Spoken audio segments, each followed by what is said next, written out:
கல்வி உள்ளவர்களும் கல்வி இல்லாதவர்களும் 2 பேரும் சமமாக மாட்டார்கள். அல்லாஹ் சொல்கின்றார், ஊதுல் இல்ம யர்ஃபஇல்லாஹு அல்லதீன ஆமனு வல்லதீன ஊதுல் இல்ம தரஜாத். எவர்கள் ஈமான் உள்ளவர்களாகவும் கல்வி உள்ளவர்களாகவும் இருக்கிறார்களோ அவர்களுடைய பதவி அந்தஸ்தை அல்லாஹ் உயர்த்தி விடுவார்.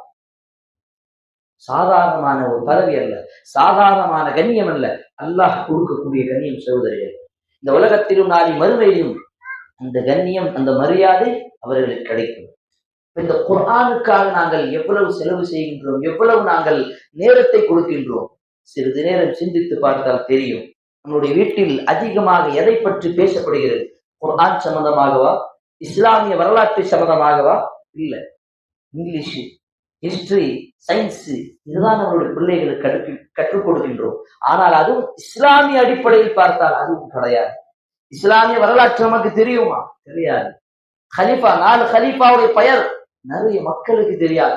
அதற்கு பிறகு வந்த ஆட்சியாளர்கள் அந்த இஸ்லாமிய வரலாற்று நிறைய முஸ்லிம்களுக்கு பெயர் கூட தெரியாது. அப்ப இப்படிப்பட்ட இருக்கக்கூடிய இந்த நிலைமையில் எப்படி அல்லாஹ்வுடைய அருள் வரும்?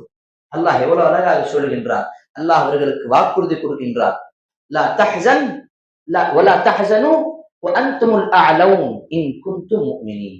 நீங்கள் தான் உயர்ந்தவர்களாக இருப்பீர்கள், பயப்படாதீர்கள் நீங்கள் முஃமின்களாக இருந்தால்.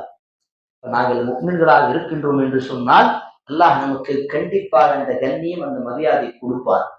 இன்று நமக்கு அந்த கண்ணியம் இல்லை, இன்று நமக்கு அந்த கவலை இருக்கிறது என்று சொன்னால் அதற்கு காரணம் நாங்கள் முழுமையான ஈமான் உள்ளவர்களாக இல்லை, கல்வியில் மிகவும் பின்தங்கியுள்ளவர்களாக இருக்கின்றோம்.